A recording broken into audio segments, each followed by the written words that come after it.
मैं आपसे डॉक्टर साहब ये पूछ रही हूँ कि ये जो आपने भी एक वीडियो बनाई है कि जी मिलिट्री एक्सरसाइजेस चल रही हैं भारत में, उसको देखकर जी हमने अपने एयर स्पेस जो है वो बंद कर दी और ये कर दिया। तो सर मिलिट्री एक्सरसाइजेस तो सारी कंट्रीज करती हैं, पाकिस्तान भी करता रहता है कभी किसी कंट्री के साथ जाके कभी कहीं पे, तो उसका क्या मतलब होता है कि उन्होंने अटैक भी करना है हमने कहीं। तो अगर वो मिलिट्री एक्सरसाइजेस कर रहे हैं, भारत की मिलिट्री कर रही है, तो सर हमारी क्यों इतनी हालत खराब हुई है? डॉक्टर साहब हालत क्या खराब हो, क्या हमारा कोई उल्टियां आ रही हैं हमें, क्या मतलब ये क्या हो सकता है पेट खराब हो गया सर, सिर्फ उल्टियां नहीं है, मतलब कभी कभी लोटा भी गर्दिश में आ सकता है। खैर कोई बात नहीं, बताइए। चले मैडम, वो मैं मुझे अंदाजा है आपकी वो जो एक है पाकिस्तान से मोहब्बत आपकी, वो जागती रहती है थोड़ी थोड़ी देर बाद। मतलब आप कहती हैं कि पाकिस्तान जो है का ब्लैक डे क्यों मनाता है। मैं तो ब्लैक डे नहीं मनाऊंगी कश्मीर के ऊपर। आप देखें ना, this is something very unfortunate.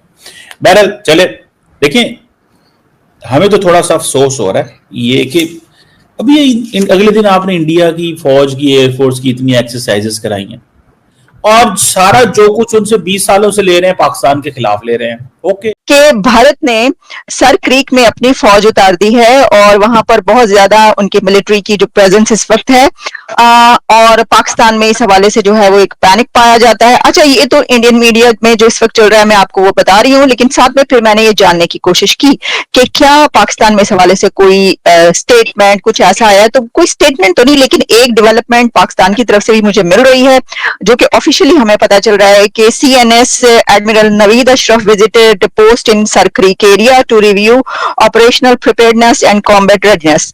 और उन्होंने जो है वहां पर, इसका मतलब है कि पाकिस्तान की मिलिट्री भी वहां पर मौजूद है, कुछ ना कुछ हो रहा है। इंडिया ने जो है यहाँ पे बड़ी हाई राइज बिल्डिंग्स भी बनाई हैं इन्हीं जगहों में के अंदर, याद रखिएगा, जस्ट फॉर द सर्विलेंस। तो उन्होंने पहले ये होता था कि ये बिल्डिंग्स बनाते थे यहाँ पे इन एरियाज में जो होती थी जिसे आप बोलते हैं मतलब 2 कमरों की, 3 कमरों की मैक्सिमम, ये अब इन्होंने बड़ी बिल्डिंग्स बनानी शुरू कर दी हैं ताकि ये पाकिस्तान को वहां से देख भी सकें। अदरवाइज भी उनके पास इक्विपमेंट है, लेकिन इसको वो देख रहे हैं।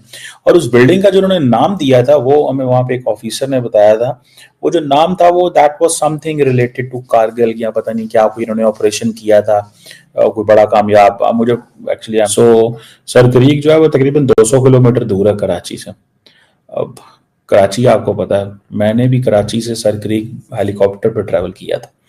और आप अगर तो मेरा आपसे सवाल यही है कि क्या एक और वॉर होने जा रही है या इस आलिया जी कब से जानती हैं आप सर क्रीक को? सर क्रीक का इलाका कल परसों सवेरे तो ये इरप्ट नहीं हुआ कि सडनली जमीन में से निकलकर ऊपर आ गया और आपके हमारे बीच में डिस्प्यूट हो गया। I hope I am right. Sir आपके और हमारे बीच में जी सवाल किया कि मैं कब से जानती हूँ। सर जानते तो हम जाहिर है कि हमेशा से ही हैं, जब से हमें पता है सर क्रीक का। लेकिन क्योंकि कुछ दिन पहले जो आपके राजनाथ सिंह हैं उनकी तरफ से एक स्टेटमेंट आई थी कि जो सर क्रीक का रास्ता है वो कराची से होकर निकलता है, कुछ इस तरह की। उस वक्त से हम ज्यादा जानने लग पड़े हैं क्योंकि उसके ऊपर प्रोग्राम करना पड़ते हैं और वो वाली हमने खबर भी देखी। तो sir what do you?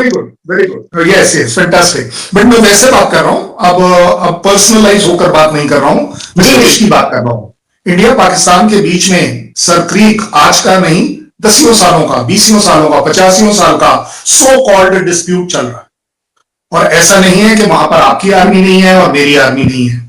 But yes, अब अगर हमारा डिफेंस मिनिस्टर वहां जाता है तो जायज बात है कि वो ये जरूर कहेगा कि अगर किसी भी तरह की इवेंचुअलिटी आती है तो हम वो सब कर सकते हैं जो सो कॉल्ड मैप में चीजों का स्टेटस बदल देगा। उन्होंने कुछ इस तरह की बात करी।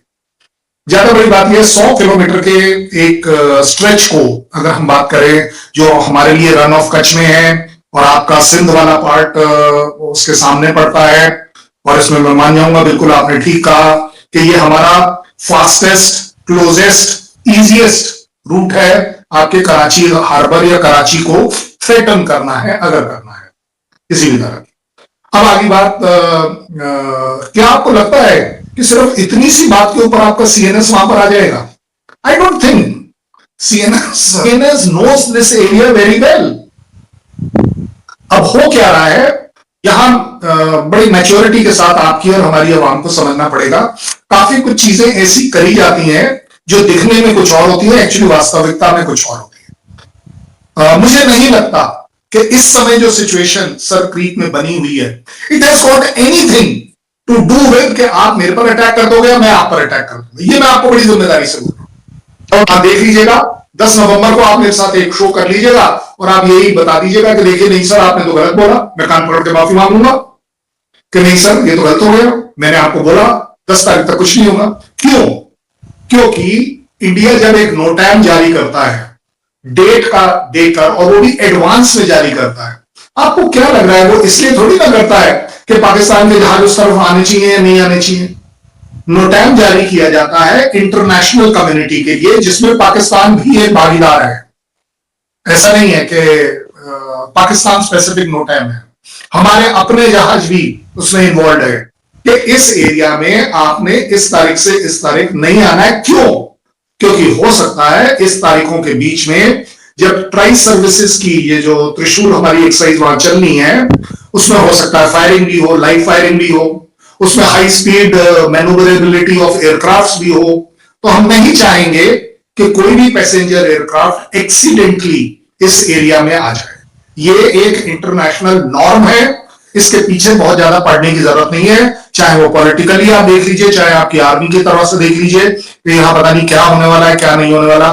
मुझे नहीं पता कि ऐसी क्या बड़ी बात हो गई कि एकदम से आपने हमने देखा कि हमने 30 तारीख से लेकर 10 नवंबर का नोटैम जारी कर दिया, आपने बोला हम तो 2829 का कर रहे हैं। कर लो ना यार, where is the problem? I don't find. Yes अब उसमें होगा क्या, ये आपके लिए और मेरे लिए ज्यादा जरूरी है। आपको मेरे को समझना पड़ेगा कि हम इस दौरान ट्राई सर्विसेज जो हमारा इंटीग्रेटेड कमांड्स आ रही हैं वो किस तरीके से काम करेंगी, क्योंकि ये नई चीज है। ये हमारा सर क्रीक में इससे पहले जो प्रोग्राम था उसमें मेरा सदर्न कमांड का प्रोग्राम होता था, मैं भी तो उस समय भोपाल कोर के अंडर आता था, हम लोग वहां जाते थे, एक फैमिलराइजेशन करते थे, ड्रिल्स करते थे वगैरह वगैरह। बट इस बार ऐसा नहीं है, it's a very upgraded one, जहां पर एयरफोर्स, नेवी सब चीजें मिली हुई होंगी और वो उस इलाके में जाकर एक्सरसाइज करेंगी। अब आप मुझे एक बात बताइए, जब इतनी बड़े लेवल की एक्सरसाइज हो रही है, कमांड लेवल की, जहां एक कमांड हेडक्वार्टर मूव करेगा और उसको वो करेगा, स्ट्राइक कोर मूव करेगी, सब कुछ मूव करेगा, बट ये इसलिए नहीं करेगा कि हमने सर क्रीक को लेना है। लेकिन यस, जिम्मेदारी से मैं आपको बोल सकता हूं, क्योंकि मैं ये एक्सरसाइज कर चुका हूं, हम इसमें ये जरूर करते हैं कि हम इसे कैसे लेंगे।